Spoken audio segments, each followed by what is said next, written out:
Hello, ladies and gentlemen. Today we are actually speaking to someone who used to be from New Mexico, currently in Arkansas, because that's what his wife wanted and loves. And that just goes to show you what a good guy he is. But I would like to welcome you, Nathan Madrid, to the show Motivate Me. Thank you. You know that we've been traveling the country talking to people about their passions, and you have a pretty interesting life history and story, and I'm really looking forward to sharing that with my audience today because I think it can touch a lot of people. But before we do, can you tell us what exactly your passion is? I think in one word it's service. Growing up with my grandmother, she took me in when no one else would,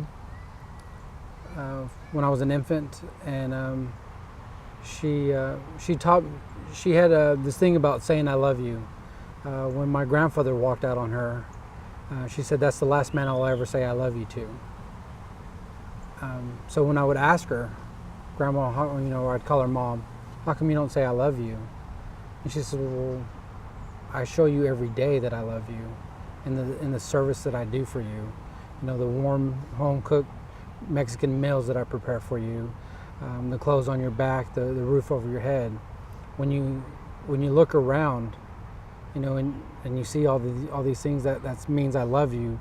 And when I hold you in my arms and I play with your hair to put you to sleep at night, that's me saying I love you. So she was a doer, not a sayer. So. And did she never say I love you? She finally said it right before she passed away. She said it twice. Right after I had enlisted, right before I got on a bus to head out to San Diego. For the Navy? For the Navy. She stood up, blessed me, which was the first time she ever blessed me. She was Catholic. Did the sign of the cross and said, love you, in Spanish. And then shortly before she passed away, she said it again. Wow. So it was, I'm just, here we are, we're sitting in a park, and your two beautiful daughters are playing just over there. And so for you to tell me that right now, after just having lunch with you all, thank you for lunch again, by the way, from my crew and I, and spending time with your wife and your girls and hearing that from you and seeing what an amazing father you are. Thank you. That's hard to hear. Yeah, she was definitely, has taught me a lot of things in my 40 years of life. Some of the stuff I had to unlearn for the benefit of my girls. She was, when I became a teenager, it was difficult to rein me in with brute force. So she was what I call a Jedi mind master and the Mexican guilt trips. So I'd be like, Mom, I'm gonna go with the guys. We're gonna go out. And she's like, no. She's like, I might die. And I'm like, hey guys, I can't go. Mom's gonna die again. So, or if I did something that she didn't want me to do and I get injured or I'd hurt, she would say, Dios te castigo. God punished you. He was watching, he was sticking up for me. So that carried a lot with my fear of being a brand new parent. That filtered into my early fatherhood years of not knowing how to be compassionate, especially when it was what I thought needed it to look a certain way as far as parenting. And I'm blessed to have an amazing wife and mother in Jamie, that she loved me through that. And she encouraged me to do some self-work and just to realize that there's room for improvement, and she's really the proverbial saying of stopping and smelling the roses. My life is a lot more joyful, even in difficult times, because of my wife and the girls. So part of your passion and serving is to your family? Oh, definitely, yeah. But where did this start for you after you left your grandmother? Because, she, like you just said, she was a big influence on you in that respect, but then you joined the service, right? Yes.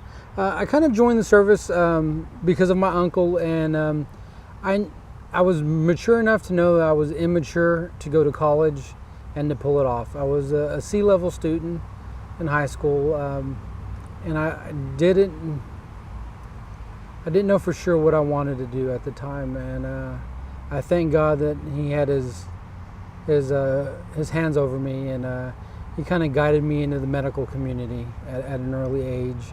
And growing up with my grandmother who had diabetes, and finding her sometimes unconscious a couple of times due to diabetes really scared me.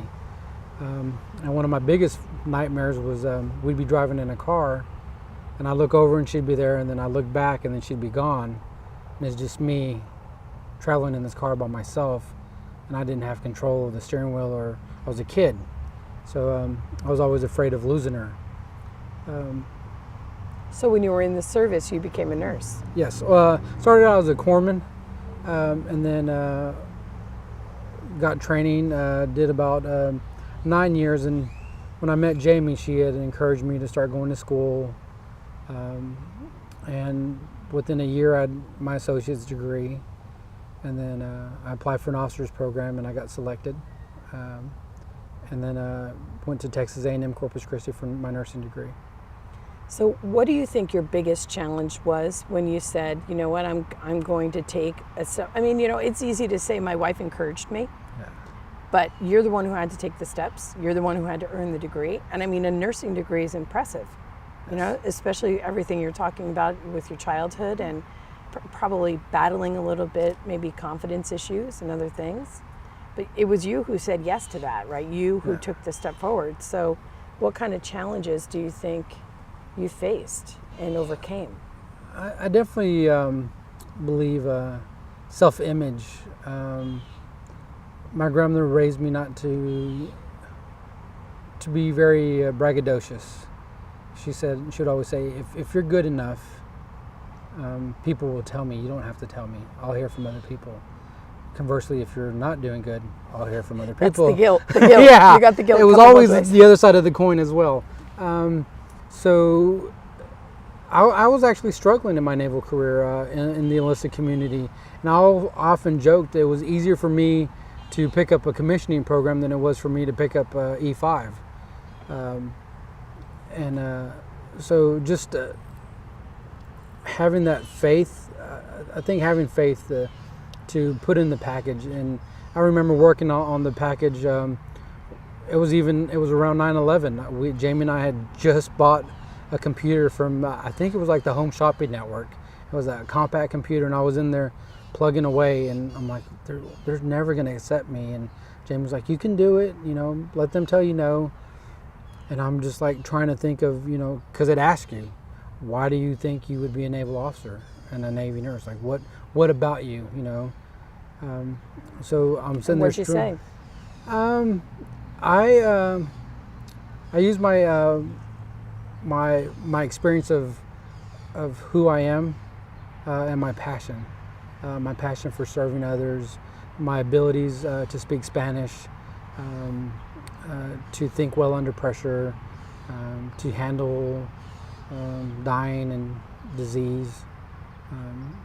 I wrote about that, and kind of without knowing, found out what the requirements were, and talking towards the requirements instead of, and again, thanks to my grandmother, didn't say because I'm awesome or this or that. I spoke to what my passions were, what my why was, which just happened to be what the Navy was looking for. Right, and what you could do for them. Yeah. In the respect that, I'm such a fan about letting other people tell you no. So what do you think that you've learned about yourself through this whole process? That I am worthy. And if I don't do it, I feel that God has called me to be of service. And if I don't do that, who is going to do it?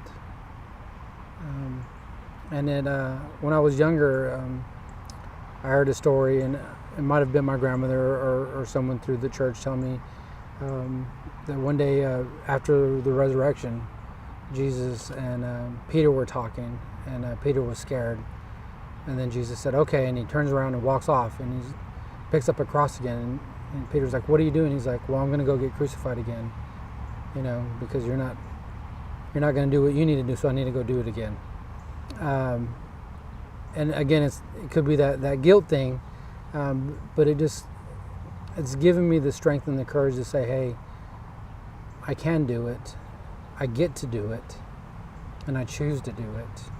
And that has made the biggest difference. I would say definitely a lot of strength and confidence has come through my personal development, investing in myself.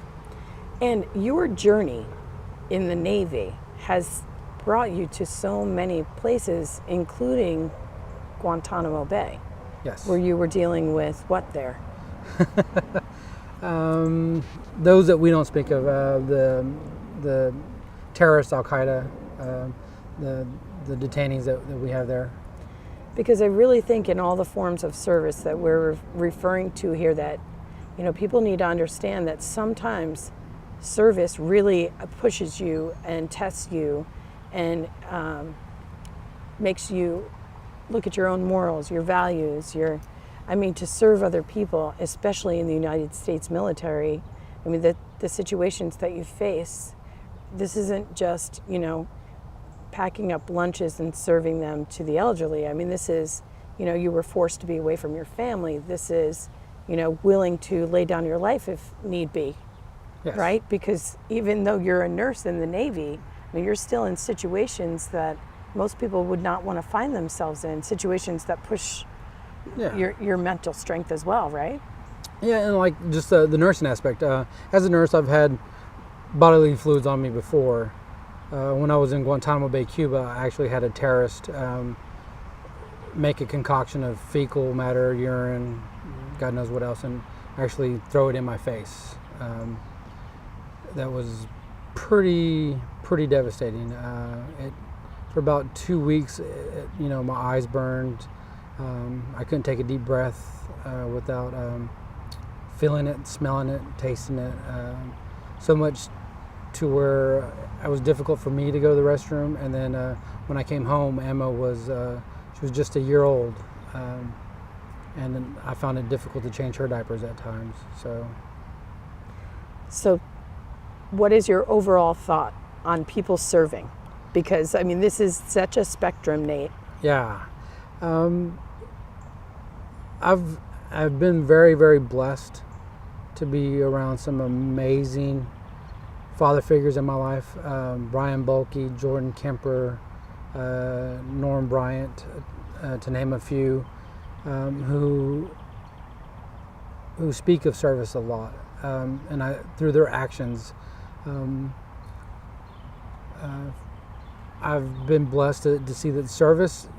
Jordan Kemper has this beautiful story about a red key, and he was on John Maxwell. He did a leadership series, and he was talking about this red key, and it had to do with his purity, his virginity, and it was a challenge from high school.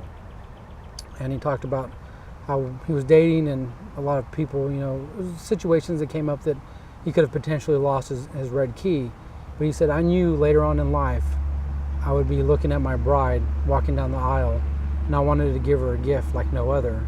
And here recently he did get married, and it cuts to a picture of his beautiful wife, Kristen, and she's smiling and she has a red key. Most people have no idea what that picture is about, but she's smiling with this red key, and I'm like, wow. And he goes to say, he's like, leadership isn't always about what's in it for you. Leadership is being of service so that other people can receive a gift that they have no idea what they're stepping into. And in the military service, there's managers and then there's leaders. And some of the best leaders I've known,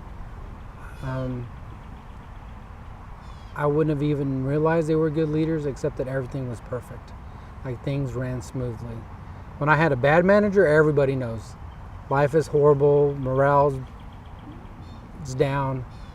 But when you have a great leader, it's just seamless. It's just, you get to walk in and you get to really enjoy your purpose and your why and what you're doing without the extra chaos that life can throw at you.